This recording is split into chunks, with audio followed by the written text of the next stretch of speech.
and welcome to a brand new episode of Delivering Marketing Joy. I am your host, Kirby Hasseman, and joining me today, an industry rock star, a guy that we just have not been able to hook up. I'm so excited to have him on the show. First-time guest. He's the president of Image Source, Tom Goos. Thanks so much for joining me, man. Thanks for having me, Kirby. I'm excited to be here with you.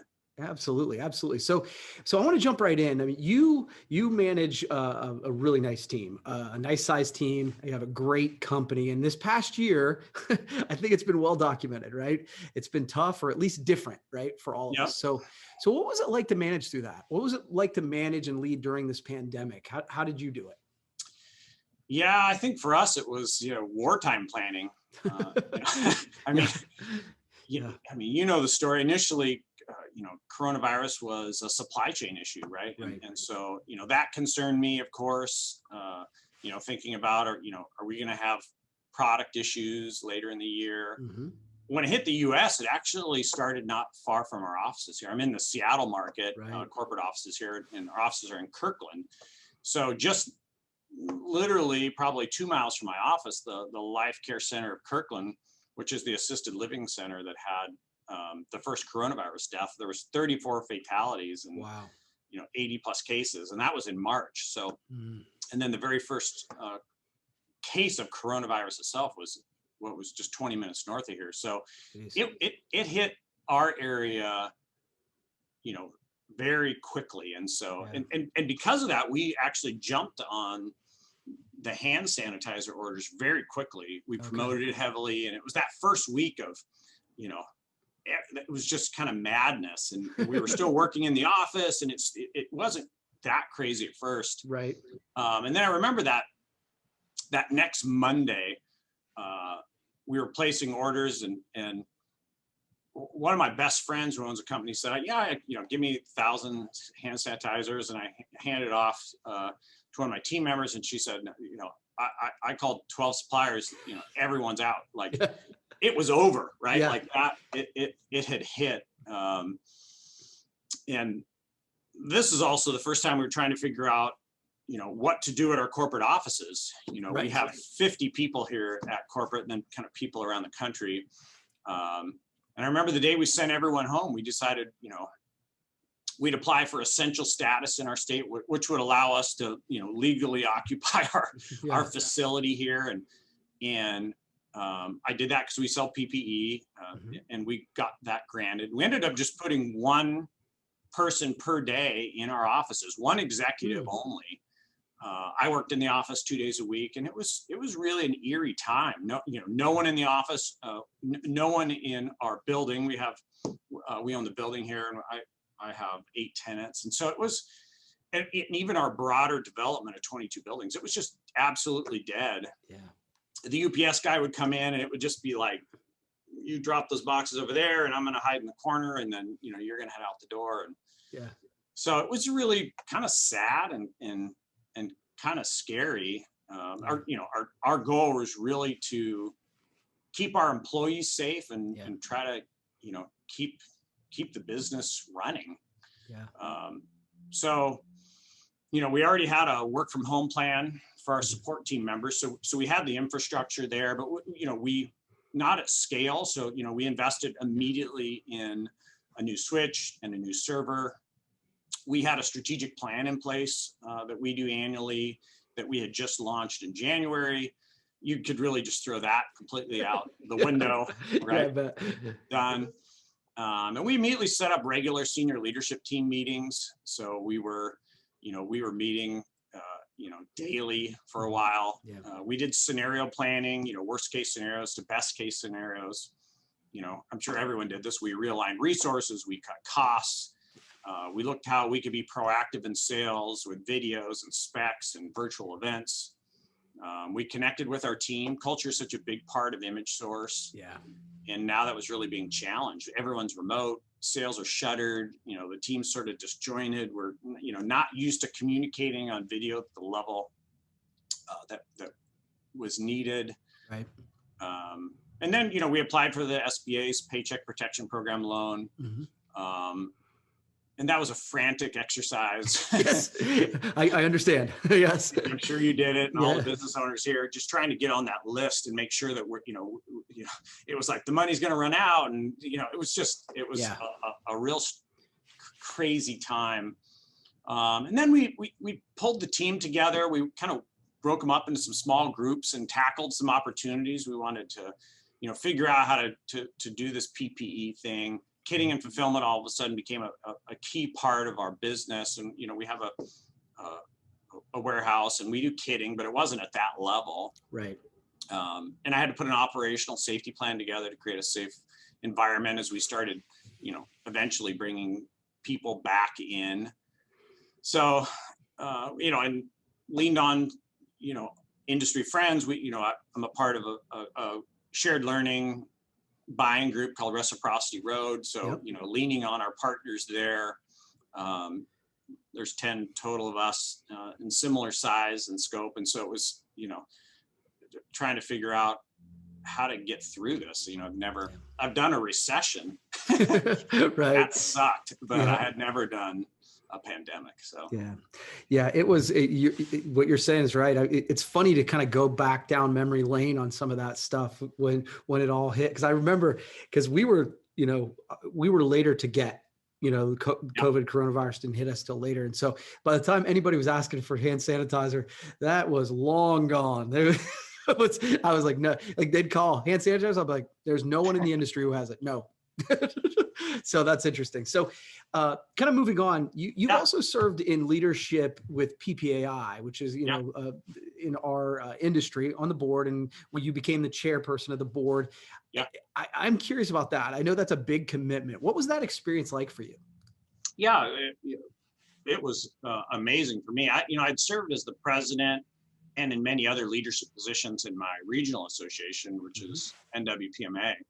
And I had a great experience. It was, a lot of work. There's a lot of execution at the regional levels. Yeah.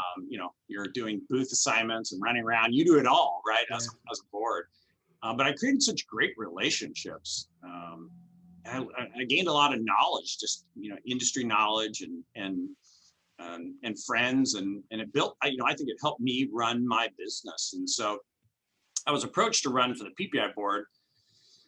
And at the time, the first time, it wasn't the right time for me. Right. And I passed. That was the first year. I just, asked if I, consider me the next year. And they called me again, and Dan Towns called me. If you know Dan from Shipping, yep. He's hard to turn down. He's a hoot. Yeah. Who can resist Dan? Right. And I ran. It was an election at that time. Now it's a slate. It's a little bit different of a process. And I was elected to the board, and I learned a lot. It was, as you noted, in 2016, ended up being the chair of the board. And it was a big role. I flew 75,000 miles that year, traveling with Paul Bellantone and sharing our strategic initiatives for PPAI. I spoke in Hong Kong and UK and in Canada and all over the US. And I got to see so many elements of the industry. I've been in the industry 23 years now, 24. And I sort of thought I knew, I don't want to say I knew everything. I mean, that's really a stupid thing to say, but I felt like, I was an expert in the industry, but really this was a huge opportunity for me to see so much more on the supplier side that I never saw. And meet with distributors of all sizes and see what their challenges and opportunities are. And I always say, you get way more than you give. And the PPAI board is much different than the regionals. They have a full staff to execute all the tactics. You're just needed for strategic insight. And I think for me, that was a welcome challenge coming from the regional side. You certainly have to absorb a lot of information. But you get a lot of, like I said, things you wouldn't normally see. I rolled off the board in January of 2018, but I still serve on the Leadership Advisory Committee, the Strategic Foresight Committee, and the Government Relations Advisory Council. So I still like to have my hands in it because I think it's honestly, it adds value to my business. Yeah. Well, I know that year I remember you were traveling all over, and that's where I think we officially first met, was at Yeah. one of the regional shows, because Yeah. I was out in California and speaking at it, and you were there speaking at it. And it was like, Yeah. it was great. And I think that it's exactly right with both regionals and that kind of service. You really do get to see parts of the industry you don't see. So I speaking of, call it a collision. We had that collision coming yes, off the elevator, that's exactly right. and sometimes it's magic. I mean, there's really amazing things that come from it, including, sitting right here today with you. Yeah, absolutely. So speaking of service, you mentioned this earlier. You're a part of Reciprocity Road, which is and it's funny, I just wrote a group in the industry, because I think, we don't always say buying group, and I liked what you said, a learning share group. Yeah. I admire the give back component of that group. So can you talk a little bit about that? Sure. Yeah, when we first formed this shared learning / buying group, we didn't want to call it a buying group. I mean, we really look at ourselves very differently.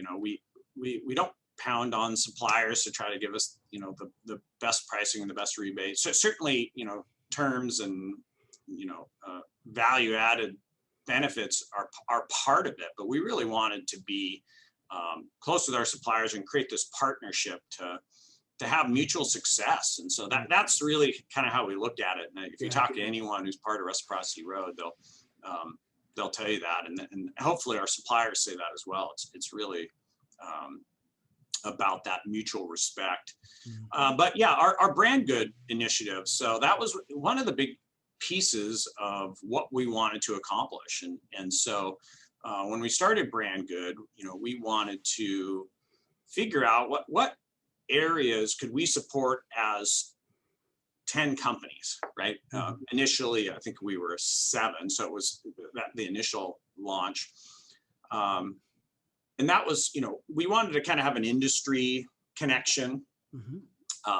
So we made a commitment to PPEF, Promotional Products Education Foundation.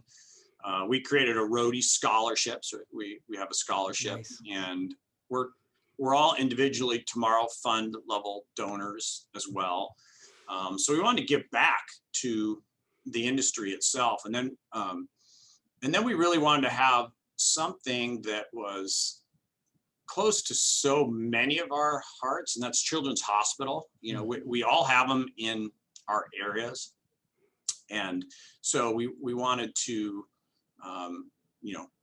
give to them. So we give to them collectively and individually. And then we do some other things, like we do a quarterly donation based on a submittal from any of the employees. So if they have a nonprofit from any of our companies and they want to submit for a grant, if you would, from Reciprocity Road, then they can do a quick write-up and get some money quarterly that we offer to the employee side. So, and we're always looking to do more.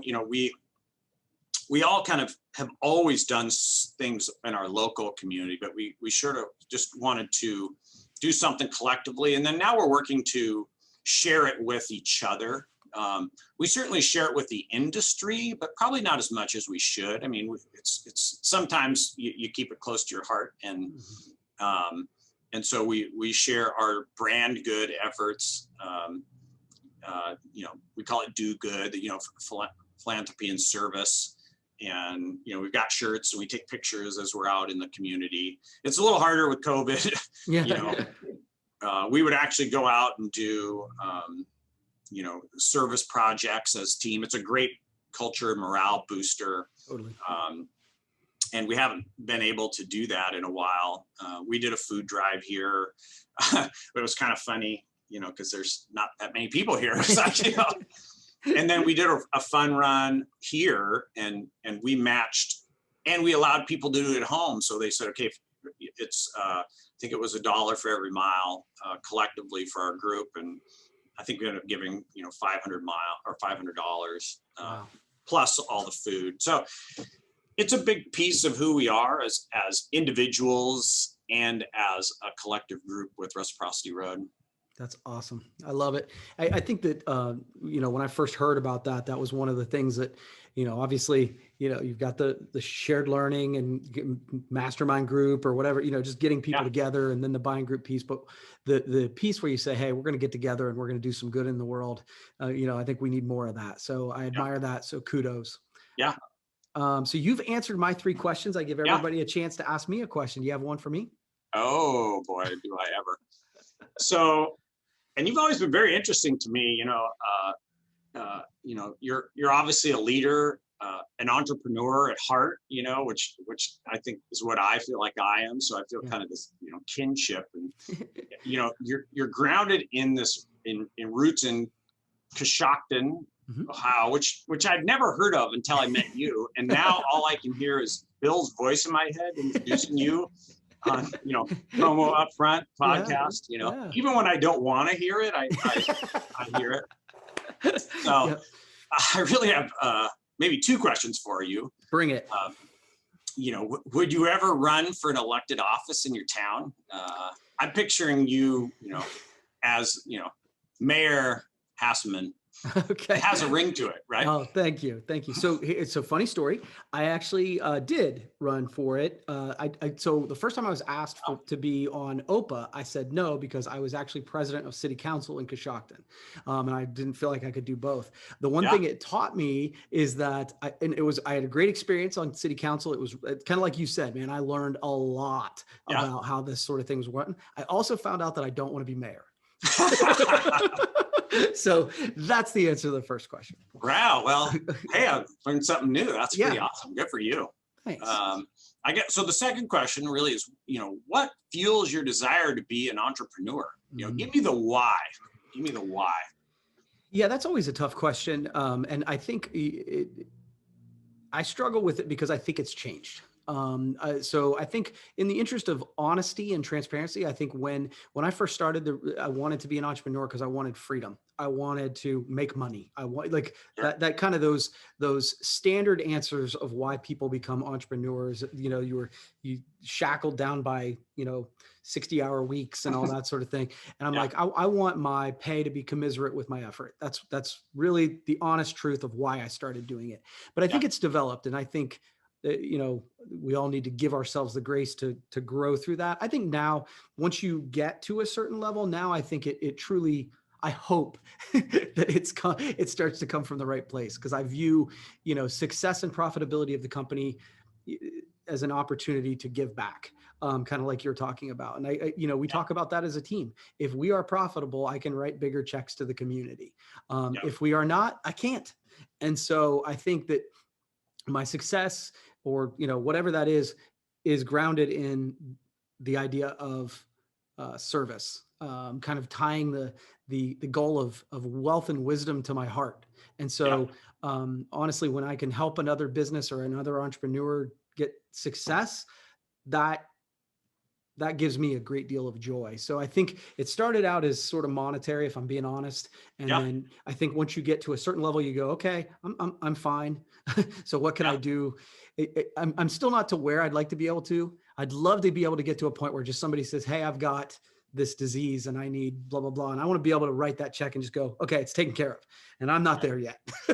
But that's honestly, that's kind of my why, I think. Yeah, I love it. Well, I'd love to see Coshocton someday. I think that it's, I've got to see it live and in person. I would love that, man. And I think actually, Paul was there recently, right? Yeah. Paul's been there twice. Okay. Actually, my wife and I are working on a project. We're restoring a building downtown, and we're actually creating Airbnbs within the apartments. And so when you're here, we got a place for you to stay. Nice. Good deal.